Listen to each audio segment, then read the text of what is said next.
جی پہلا سوال ہے کہ صحابی کسے کہتے ہیں؟ صحابی کسے کہتے ہیں؟ اس کا جواب یہ ہے کہ نبی کریم صلی اللہ علیہ وآلہ وسلم کو جس مسلمان نے ایمان کی حالت میں دیکھا اور ایمان ہی پر اس کا خاتمہ ہوا، اس بزرگ ہستی کو صحابی کہتے ہیں۔ صحابی کسے کہتے ہیں؟ جس نے نبی پاک علیہ الصلاۃ والسلام کو ایمان کی حالت میں دیکھا اور کلمہ پڑھ لیا اور نبی پاک علیہ الصلاۃ والسلام کی غلامی اختیار کر لی اور اسی پر قائم رہا اور ایمان ہی پر اس کا خاتمہ ہوا، اسے صحابی کہتے ہیں۔ صحابہ کے بارے میں ہمارا کیا عقیدہ ہونا چاہیے؟ تو تمام صحابہ اکرام رضوان اللہ تعالی اجمعین اہل خیر اور عادل ہیں۔ تمام صحابہ اکرام کیا ہیں؟ اہل خیر اور عادل ہیں۔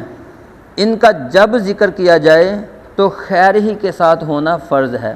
صحابہ اکرام کسی بھی صحابی کا ذکر جب بھی کیا جائے تو ان کا ذکر خیر کے ساتھ، ان کی بھلائی کے ساتھ، ان کی صفتوں کے ساتھ، ان کی خوبیاں بیان کرتے ہوئے صحابہ اکرام کا ذکر کرنا چاہیے۔ کیا کوئی ولی کسی صحابی کے رتبہ کو پہنچ سکتا ہے؟ کوئی ولی کتنے ہی بڑے مرتبے کا ہو، کسی صحابی کے رتبہ کو نہیں پہنچ سکتا۔ یعنی کہ صحابہ جو ہوئے ہیں وہ اپنی عبادت سے صحابی نہیں بنے، وہ اپنی ریاضت یا نفل پڑھ کے وہ صحابی نہیں ہوئے، وہ عبادات کر کے صحابی نہیں ہوئے۔ صحابی ابھی ہم نے پہلے سنا کہ صحابی اس شخص کو کہتے ہیں، اس انسان کو کہتے ہیں جس نے نبی پاک علیہ الصلاۃ والسلام کو اپنی ظاہری آنکھوں سے دیکھا، اپنی ظاہری آنکھوں سے نبی پاک علیہ الصلاۃ والسلام کو دیکھا اور ایمان لے آیا اور پھر ایمان ہی کی حالت میں اس کا خاتمہ ہوا، اسے صحابی کہتے ہیں۔ یہاں نفلوں کا ذکر نہیں ہے، یہاں عبادت کا ذکر نہیں ہے، بس دیکھا ایمان کی حالت میں، کلمہ پڑھ لیا، مسلمان ہو گیا، غلامی اختیار کر لی اور ایمان کی حالت میں اس کا خاتمہ ہوا، وہ صحابی ہے۔ اب نبی پاک علیہ الصلاۃ والسلام چونکہ ظاہری طور پر دنیا سے پردہ فرما گئے ہوئے ہیں، اب کوئی کسی کو خواب میں زیارت ہوئی تو خواب میں زیارت کرنے والے کو صحابی نہیں کہیں گے۔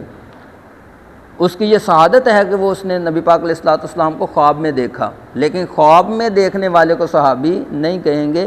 جس نے ظاہری آنکھوں سے، جب نبی پاک علیہ الصلوۃ والسلام ظاہری طور پر دنیا میں تشریف فرما تھے، اس وقت جس نے نبی پاک علیہ الصلوۃ والسلام کو دیکھا اور ایمان کی حالت میں وہ قائم رہا اور خاتمہ بھی ایمان کی حالت میں ہوا، تو اس کو صحابی کہیں گے۔